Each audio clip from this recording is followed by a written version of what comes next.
Hello, everybody. How are you guys? I hope you guys are good. Those of you that are just finding this channel, welcome. Thank you guys for coming. Those of you that are returning, we're so happy to have you back.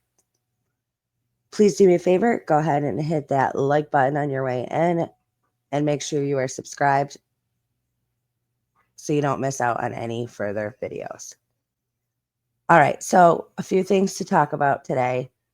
I want to go over, I had never seen the video of Sebastian's teachers speaking about him way back in the beginning. So I had just seen that today, so I want to play that. And then we're going to talk about the new video that was released of Sebastian learning how to ride a bike and CP being the one to teach him. So we will get into all of that.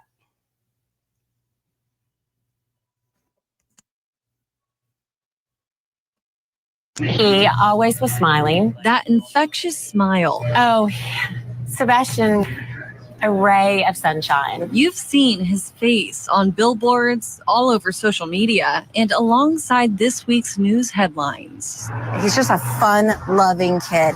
15-year-old Sebastian Rogers, former teacher, and others know that smile well. From the halls and classrooms at T.W. Hunter Middle School in Hendersonville. He has a great sense of humor. He loves people. He loves animals. So talented. He's extremely smart. He's just somebody that you would think is very typical, and you might just see him like walking around and you would have absolutely no idea that he had any type of deficits at all. Sumner County officials say he's now been missing for 5 days. Immediately, your heart just sinks. Sebastian's 8th grade teacher says while he's very high functioning, she's worried about him. I'm just in a constant state of prayer. As is the rest of the community, as they watch search efforts continue to play out. Sumner County officials have spanned thousands of miles and called in a dive team to find him. So it's heart-wrenching, and we just keep praying every day for him. Now, the way they, he was a ray of sunshine, always had a smile on his face, was always, it was very smart. His teacher said you wouldn't even know by looking at him and being around him that he even had any deficits. So I think that says a lot, because when this first happened, when he first went missing, the information that we were given from his mother was that, yes, he was 15, but mentally, more like 10. And so they made it sound like he was not capable of doing a lot of things for himself. But so it's odd, I will say, to hear the description of him from his teachers, because it's totally different. So I thought that was pretty interesting. All right, now let's talk about this video. There's a lot of stuff going on and around about this video. So start turning around. Come back this way. Come on, pedal. Don't stop. See? You keep it up, you do it, keep doing it. And that's how you ride, man. All right, so turn around, come back. Come on, don't stop.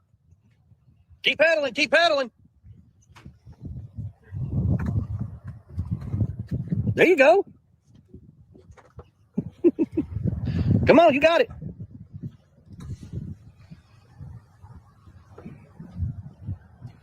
Don't look down, look up.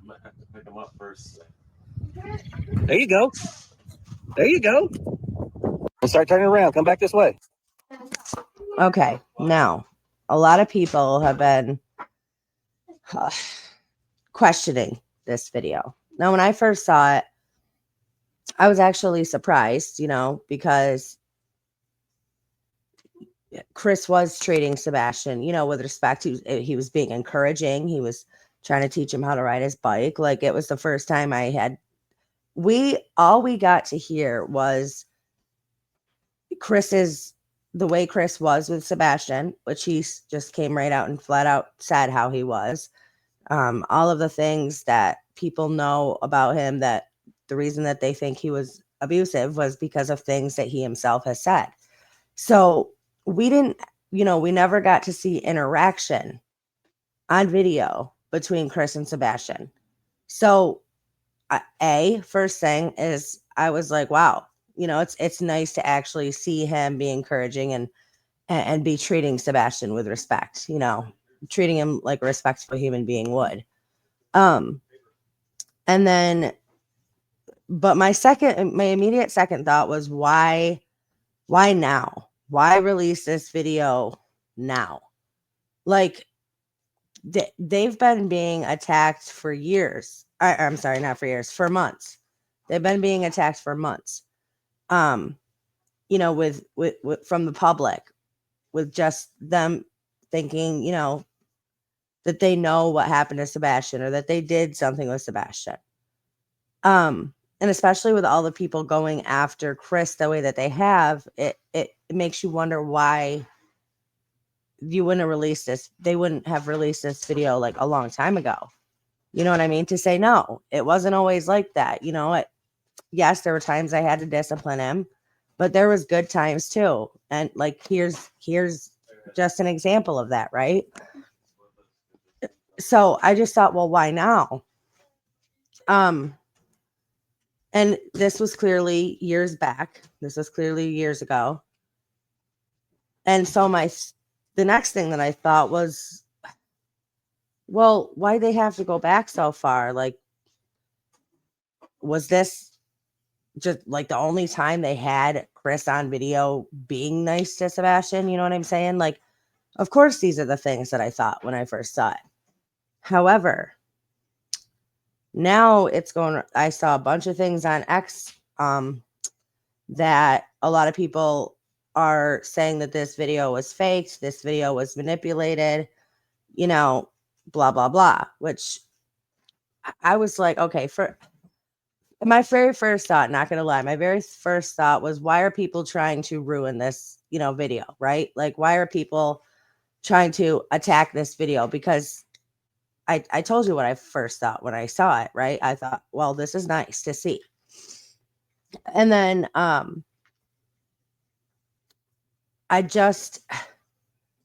second thing was, well, why would anybody fake this video and put it out there? For what reason? Right? So I just wanted to show you one thing. Now, I'm not saying that I believe this video was manipulated in any way. I do not know. Like I said, I don't know why somebody would do that. So I don't know why somebody would do that. So I saw this, and I just wanted to bring it up with you guys. Let me get out of here.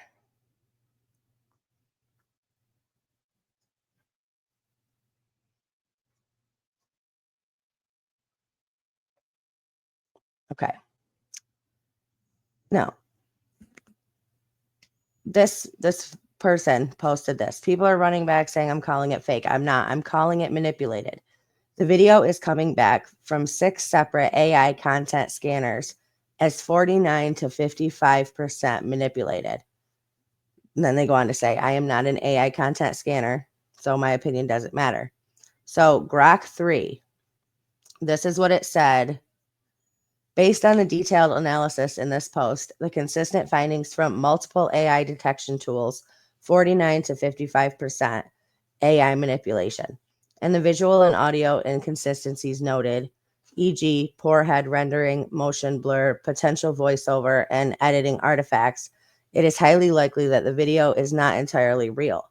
It appears to be an original video of a child riding a bike that has been manipulated with AI technology, likely to add or alter a face and possibly the audio. The video is partially AI generated or manipulated, with the core footage potentially being authentic, but modified using deepfake or face swapping techniques. The imperfections and detection results indicate that the manipulation isn't perfect, which aligns with current limitations of AI video generation tools as described in the web results. So, now, however, with that being said, all there is this screenshot, right? So we don't actually see this person putting the video in to Grok, right? So there's that. But the next thing is it does say it's 49 to 55% AI manipulated. 6 different AI detection tools detected manipulation. So that leads me to say, why? For what reason would you manipulate a photo? Would you manipulate a video? I mean, either A, they had this video of Sebastian riding a bike and just added in Chris's voice being encouraging to Sebastian. You know what I mean? Or they added in whatever Chris's voice to the video. That's A. B, the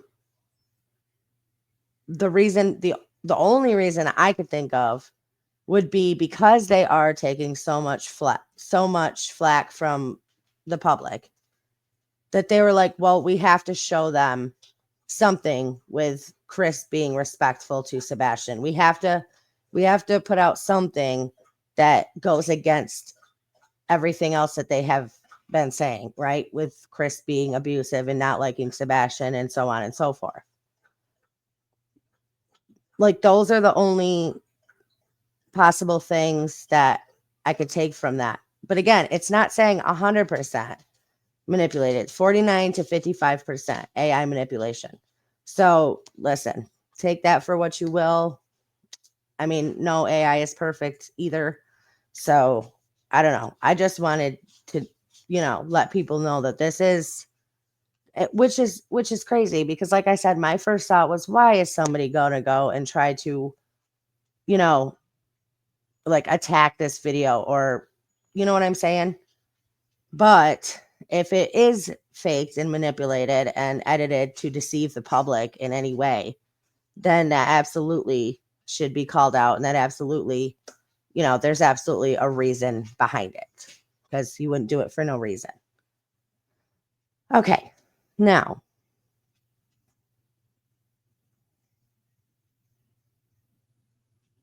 I'm going to just play this again.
All the way back, run to our subdivision.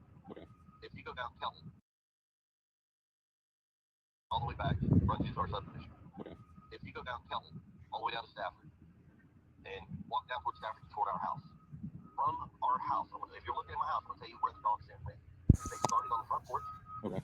Because off the front porch, the dogs cut to the right. They go all the way down the side of the house along the fence. So with the back side, or that right. To the north. If you're looking at my house, okay, it's going to be the right hand side. The dog goes all the way down the fence.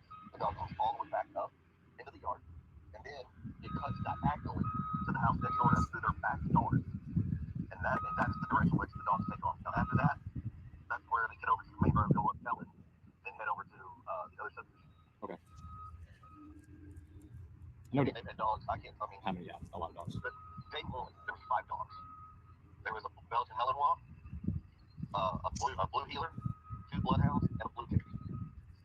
I know with good dogs, like they'll do the track that's on the ground, and then if they smell the stronger scent in the air that's closer, they'll go to that direct scent. So if all the dogs were tracking actually on the ground, then I feel like this is the point, like the spot to figure it out. But if it would have cross tracked, like actually headed back, they should have been able to pick up on it. A good dog. In the 8 days of the experience in searching, in the 8 days, on day 1, the 5 dogs did that. Out of the 8 days, 3 different dogs from 3 different groups went to that same area, that same set. On day 1, 2 of those dogs did the same path. Okay. And I'm pretty sure that was a bloodhound and the blue tick. It was probably a better dog. Yeah, those 2 were probably better ones. Now the guy, I can't remember this guy. I called him Michael, but I think they called him Michelle. Okay. He's French. He's out of North Carolina, I believe. He trains. He teaches. He trains trainer handlers. Yes. They brought his dogs out, and one of his dogs did the same path. From what I was told, that's why I was like, well, there we go, folks. That's why. It does differ from the other 3, but I didn't realize I had my microphone muted a minute ago. But one of these things is not like the others. Chris describes the dog path 4 different times. Only the last one was a phone call he never expected the public to hear. And only the last one explains in great detail exactly where the dogs tracked before ending at the retention pond. But again, just because dogs picked up, no dogs, according to Ellie, ever picked up Sebastian's scent. So whatever else, whatever else they were smelling, no dogs picked up Sebastian's scent. And Chris and Katie have always pushed this hard, and they'll swear up and down that dogs picked up a scent. But Ellie says, listen, they didn't. So, you wonder why. You wonder why there's all this confliction and confusion and, misconceptions and misinformation, because you're getting two different stories from 2 different sides. And it's absolutely crazy. But I'd love to hear your guys' thoughts and what you think on the video of Sebastian riding a bike. Why now? Why drop it now? Do you think it's real? Do you think it's been edited? Like, what are your guys' thoughts on this? And what do you think the reasons are? Let me hear down in the comments below. I'm going to end this one here. I love you guys. Stay strong, stay healthy, stay safe. Keep asking those hard questions. Keep spreading that light. And I will see you all next time.